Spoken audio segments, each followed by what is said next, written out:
Exness से जब आप विड्रॉ करते हो आईएनआर के बैंक अकाउंट में, मैं ऑनलाइन बैंक ऑप्शन की बात कर रहा हूं। जैसे कि बहुत लोग ऑनलाइन बैंक ऑप्शन का यूज़ करके विड्रॉ करते हैं अपने आईएनआर के बैंक अकाउंट में। आपने विड्रॉ लेने के लिए स्टेट बैंक का यूज़ किया है या फिर कैनरा बैंक का यूज़ किया है या फिर पंजाब नेशनल बैंक का यूज़ किया है, चाहे किसी भी बैंक का आपने यूज़ किया होगा। अब आपका सवाल ये है कि आपने जो बैंक में विड्रॉ लिया है उस पैसे के लिए आपको पेनाल्टी देनी पड़ेगी। जो भी पैसे आप लेते हो उस पर कितना टैक्स देना होगा, या फिर आप जिस बैंक अकाउंट में विड्रॉ लेते हो उस पर टैक्स की पेनाल्टी भी लगेगी, ये सारी जानकारी मैं यहाँ पे देने वाला हूँ। तो वीडियो को विदाउट स्किप किए देखना। सबसे पहले तो मैं आपको बता दूं, डिपॉजिट पे कोई भी टैक्स नहीं लगता है। बहुत लोग ऐसे भी हैं जो डिपॉजिट पे भी सवाल करते हैं। भाई डिपॉजिट पे कोई भी टैक्स नहीं लगता है। एक्सनेस आपसे डिपॉजिट लेने के लिए कोई ना कोई क्यूआर कोड या फिर बैंक अकाउंट नंबर वगैरह शो करता है और आप उसी पे पैसे भेजते हो, तो वो इंडिया का ही बैंक अकाउंट होता है, चाहे वो किसी भी बैंक के ब्रांच का हो। आपको कोई भी प्रॉब्लम नहीं होगी अगर आप डिपॉजिट करते हो तो, और इस पर कोई भी टैक्स नहीं देना होगा। अगर हम लोग विड्रॉ के बारे में बात करें, विड्रॉ पे हमें कितना टैक्स देना होगा और हमें पेनाल्टी कितनी देनी पड़ेगी, तो वो जानकारी भी मैं यहाँ पे देने वाला हूँ। वीडियो को लाइक जरूर कर देना। आप अपने बैंक अकाउंट में कितने ट्रांजैक्शन करते हो, टैक्स का जो मामला है इसी पे डिपेंड करता है। ऐसा नहीं कि आप एक्सनेस से पैसे लोगे तो आपको टैक्स देना पड़ेगा।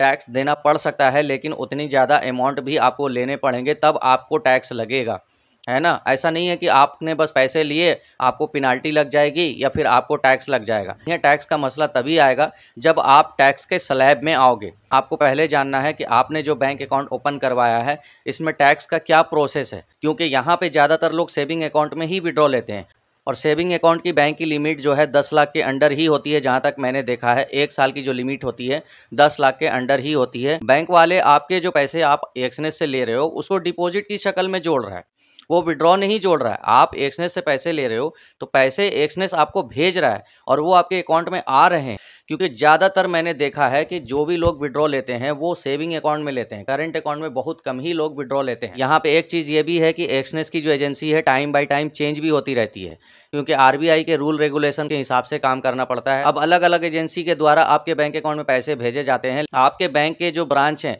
वो ये समझ रहे हैं कि ये बंदा कहीं और से भी पैसे ले रहा है, इनका कोई अपना बिजनेस होगा, तो सीधी सी बात है कि आरबीआई को तो मैसेज जाएगा। अब इसका सोल्यूशन क्या है? इसका सोल्यूशन ये है कि आपको ज्यादातर विड्रॉ नहीं करना है, मतलब कि 50,000 रुपये मंथ के हिसाब से चलना है। एक मंथ में अगर आप 50 से 60,000 रुपये विड्रॉ लेते हो एक्सनेस से तो आपका साल का 7 लाख से 7.5 लाख रुपये हो जाता है और इस पे कोई भी टैक्स नहीं लगेगा अगर आप एक मंथ में 50 से 60,000 रुपये विड्रॉ लेते हो तो। इससे ज़्यादा विड्रॉ करने की कोशिश करोगे तो साल का जो ट्रांजेक्शन है वो ज़्यादा जोड़ा जाएगा। आपने 50,000 रुपये ही एक्सनेस में डिपॉजिट किए और उस 50,000 रुपये को आप बार बार डिपॉजिट कर रहे हो, बार बार विड्रॉ कर रहे हो।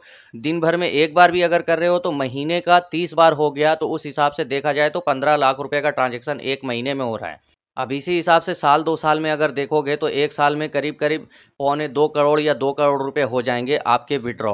और ये जो विड्रॉ होगा तो आपके बैंक अकाउंट में डिपॉजिट ही जोड़ा जाएगा कि आपने इतने पैसे बैंक में डिपॉजिट लिए हैं, कहीं से मंगवाए हैं। अब 2 से 3 करोड़ रुपए आप अपने सेविंग अकाउंट में लेते हो तो आपको पेनाल्टी भी लगेगी, साथ में टैक्स भी लगेगा। टैक्स तो लगेगा ही लेकिन पेनाल्टी भी लगेगी, क्योंकि आपने सेविंग अकाउंट ओपन करवाया था और सेविंग अकाउंट में आप इतने पैसे नहीं ले सकते हो। अगर आपको और ज़्यादा करना है तो फिर आप करेंट अकाउंट ओपन करवा सकते हो किसी भी बैंक का।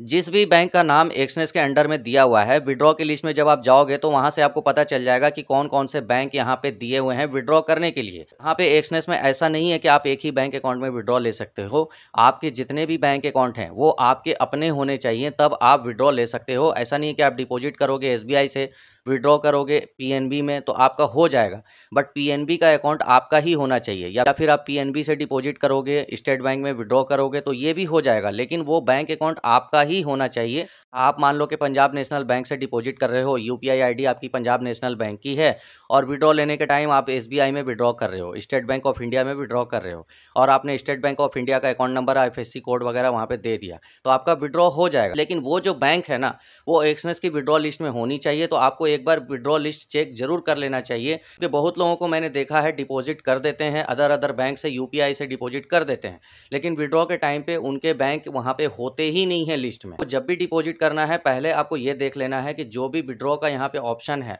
उसमें जो बैंक दिए हुए हैं वो आपके पास है या नहीं, आपके उस बैंक अकाउंट में अकाउंट है या नहीं। वैसे तो बेसिकली बहुत सारे बैंक अकाउंट यहाँ पे एक्सनेस में दिए हुए हैं विड्रॉ की लिस्ट में, जो भी रेगुलरली इंडिया के अंदर में चल रहे हैं। जैसे कि इंडिया पोस्ट पेमेंट बैंक का मैंने देखा है कि एक्सनेस के विड्रॉ लिस्ट में नहीं है, उसमें विड्रॉ नहीं होता है। और भी बहुत सारे ऐसे बैंक हैं जैसे कि झारखंड ग्रामीण बैंक एक्सनेस की लिस्ट में नहीं है। तो जैसा कि मैंने बताया कि एक मंथ के अंदर में अगर आप 50,000 से ज़्यादा लेते हो तो आपके सेविंग अकाउंट में प्रॉब्लम हो सकती है। अगर आपका करेंट अकाउंट है तो आप 1 लाख, 2 लाख, 3 लाख, 4 लाख तक जितना भी आप विड्रॉ लेना चाहते हो ले सकते हो। आपको बैंक के ब्रांच से बात करनी पड़ेगी कि आप इतने पैसे ले रहे हो तो आपको कितना टैक्स लगेगा, वो लोग ही आपको बता देंगे। ज़्यादा अच्छा रहेगा कि आप बैंक के ब्रांच से विजिट करके जानकारी लो। अगर आप लेते हो तो आपको पेनाल्टी लग सकती है, आपका बैंक अकाउंट भी फ्रीज हो सकता है। इसमें मैं जिम्मेदार नहीं रहूँगा। जहाँ तक आपको पता है कि एक्सनेस पे या फिर ओक्टा एफएक्स पे यूपीआई से जब आप डिपॉजिट करते हो तो कई बार यूपीआई का जो ट्रांजेक्शन है वो एरर हो जाता है, आपके बैंक से पैसे कट जाते हैं और आपके एक्सनेस के अंडर में या फिर ओक्टा एफएक्स के अंडर में आपके फंड नहीं ऐड होते हैं। तो इसका क्या सोल्यूशन है मैंने पहले के वीडियो में बताया है, आप उन वीडियो को भी देख सकते हो अगर आप यूपीआई से डिपॉजिट करते हो तो। अगर वीडियो पसंद आया तो वीडियो को लाइक कर देना, चैनल को भी सब्सक्राइब कर दो क्योंकि ऐसे ही वीडियो लाता रहता हूँ मैं डे बाय डे। हम लोग मिलते हैं नेक्स्ट नए वीडियो के साथ। Okay, thanks.